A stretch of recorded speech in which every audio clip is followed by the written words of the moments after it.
ये जो हमारा इसमें जो हम यूज़ करेंगे सर्किट डायग्राम वही यूज़ करेंगे जो आपने स्टेप अप साइक्लो कन्वर्टर में यूज़ किया।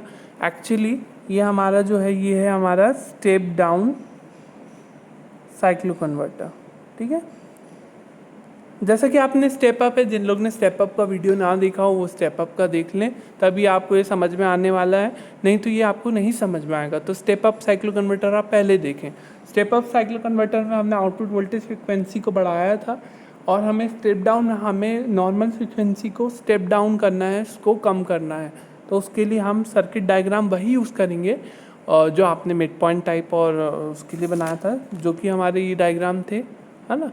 ये मिड पॉइंट के लिए हमने ये वाला बनाया था। आपको मालूम है पॉजिटिव में कौन कंडक्ट कर रहे थे, P1 N2, और नेगेटिव में कौन कर रहे थे, पॉजिटिव हाफ साइकिल के दौरान P1 और N2 कंडक्ट कर रहे थे और नेगेटिव हाफ साइकिल के दौरान P2 N1 कंडक्ट कर रहे थे, जिसमें कि P1 हमेशा लोड वोल्टेज पॉजिटिव देता था और N2 हमें नेगेटिव देता था। इसी प्रकार से जब नेगेटिव हाफ साइकिल आती थी तो N1 कंडक्ट करता था और P2 कंडक्ट करता था, जिसमें P2 हमें पॉजिटिव आउटपुट वोल्टेज देता था और N1 हमें नेगेटिव आउटपुट वोल्टेज देता था। तो इसी केस के हिसाब से हमने यहाँ पर ट्रिगरिंग एंगल बस डिफरेंट किया है। पिछले केस में ट्रिगरिंग एंगल डिफरेंट था, इस केस में हमने ट्रिगरिंग एंगल डिफरेंट कर दिया, जिसकी वजह से हमें आउटपुट वोल्टेज अलग तरीके से प्राप्त होगा। ये आपको मालूम है VAO वोल्टेज है, ठीक है। अगर हम ये ब्रिज में यूज़ करें तो ये VS हो जाएगा और ये माइनस ऑफ VS हो जाएगा, ठीक है ना। तो ब्रिज में ये चेंजेस हो जाते हैं और इसमें मिड पॉइंट में VAO VBO। मिड पॉइंट का आपको मालूम है डबल रेटिंग्स के हमें थायरिस्टर्स यूज़ करते हैं, क्योंकि मिड पॉइंट में जो रिवर्स वोल्टेज अपीयर होता है थायरिस्टर्स या किसी भी डिवाइस हम यूज़ करते हैं जैसे वहाँ पे, तो उसके अक्रॉस रिवर्स वोल्टेज जो अपीयर होता है वो ट्वाइस ऑफ मैक्सिमम रेटिंग होता है। तो हमें डबल रेटिंग्स के डिवाइसेस यूज़ करने पड़ते हैं, इसलिए हम ब्रिज टाइप के में बढ़ते हैं जिसमें हमें ये ड्रॉबैक नहीं मिलता। अब यहाँ पे VAO पॉजिटिव है तो इस दौरान कौन रहते हैं, सिर्फ P1 और N2, और जब नेगेटिव हाफ साइकिल आता था तो कौन रहते थे, P2 और N1, है ना।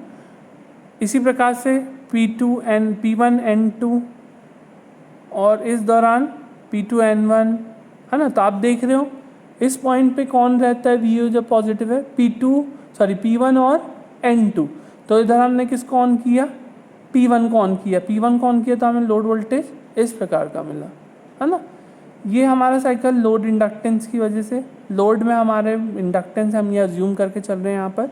फिर इस पॉइंट पर किसको ट्रिगर कर दिया, इस पॉइंट के बाद हमने ट्रिगर कर दिया P2 को, क्योंकि नेगेटिव हाफ साइकिल में कौन कंडक्ट कर रहा था, P2 और N1।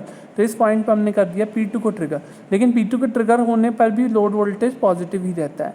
फिर वापस से इसमें आ गए पॉजिटिव हाफ साइकिल में, तो फिर P1, फिर इसी प्रकार से फिर P2। अब इस पॉइंट के बाद हमने ट्रिगरिंग थोड़ी सी चेंज कर दी, इसके बाद हमने N2 कर दिया।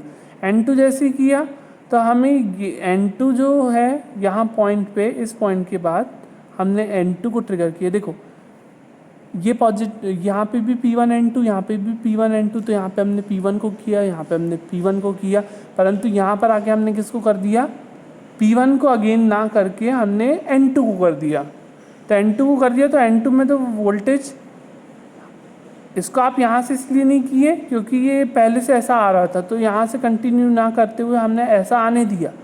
तो N2 जैसे ही होगा तो लोड वोल्टेज तो हमारा नेगेटिव ही रहेगा, लोड वोल्टेज हमारा नेगेटिव रहा। फिर इस पॉइंट पर अब इस साइकिल में जो होता था नेगेटिव साइकिल में, यहाँ पे P2 और N1 कर सकते हैं। तो P2 को हम हर बार करते थे हमने, लेकिन इस पॉइंट पर किसको किया, N1 को किया। तो N1 किया, फिर N2 किया, फिर N1 किया, फिर यहाँ पर आने के बाद इस पॉइंट के बाद वापस से फिर P1, फिर P2, इस प्रकार से हमने ट्रिगरिंग को चेंज कर दिए। तो आप देख रहे हो एक साइकिल हमारा कब कंप्लीट होता है, जब वेवफॉर्म रिपीट होने लगती है उस पॉइंट के बाद, वहाँ पे हमारा साइकिल फिर से रिपीट होगा, जहाँ से उस पॉइंट तक हम उसको एक साइकिल कंप्लीट कहलाता है वो। तो यहाँ से देखो, यहाँ से चालू हुआ, एक सा चलता रहा, फिर ऐसा चलता रहा, फिर ऐसा चलने लगा। तो आप देख रहे हैं यहाँ इसके बाद ये वेवफॉर्म रिपीट हो रही है इधर के जैसे। तो यहाँ पे हमारा एक साइकिल कंप्लीट हो रहा है। ये मीन आउटपुट वोल्टेज हमने ड्रॉ किया, जो मीन आउटपुट वोल्टेज मिलेगा हमें ये मिलेगा, मतलब 1 cycle, 2 cycle, 3 cycle, 4 cycle, 4 cycle, 4 cycle. जब हमारे सप्लाई फ्रीक्वेंसी के हमारे 4 साइकिल कंप्लीट हो रहे हैं तब हमारा आउटपुट के सिर्फ 1 साइकिल कंप्लीट हो रहा है। तो यहाँ पे जो Fs है वो 4 टाइम्स ऑफ F0 है, या हम बोल सकते हैं F0 जो है वो Fs से 4 टाइम्स लेसर है। तो यहाँ पे फ्रीक्वेंसी क्या हो जा रही है, स्टेप डाउन। ये ध्यान रखें ट्रिगरिंग किस प्रकार से हमें रखना है। और यही हम ब्रिज टाइप करते हैं, तो ब्रिज टाइप में आपको मालूम है P1 की जगह कौन ले लेगा, P1 P2, P2 की जगह ले लेगा P3 P4। इसी प्रकार से P1 P2 P3 P4।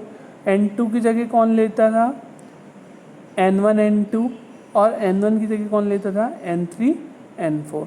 तो जहाँ हमने P1 लिखे वहाँ P1 P2 कर देना, जहाँ P2 लिखे वहाँ P3 P4 कर देना। सेम N2 जहाँ लिखे N1 N2 कर देना, और जहाँ N1 लिखा वहाँ N3 N4 कर देना। तो यही हमारा किसके लिए हो जाएगा, step down cyclo converter bridge type के लिए हो जाएगा। तो आप दोनों अलग अलग डायग्राम बनाओ, दोनों का अलग अलग लिखें। अगर एग्ज़ाम में आपको स्पेसिफाई करके आता है कि मिड पॉइंट टाइप ही समझाना है तो आपको मिड पॉइंट टाइप का डायग्राम बनाना है, और अगर ब्रिज टाइप का आता है तो ब्रिज टाइप का बनाना है। और अगर कुछ भी नहीं लिखा आता है तो आप किसी का भी एक का बना सकते हैं। ज़रूरी नहीं कि मिड पॉइंट ही, ज़रूरी नहीं कि ब्रिज टाइप ही। आप दोनों में से कोई भी सर्किट डायग्राम का यूज़ करते हुए हमारे यहाँ पर आउटपुट वोल्टेज फ्रिक्वेंसी को हम कैसे स्टेप अप और कैसे स्टेप डाउन कर रहे हैं वो बता सकते हैं।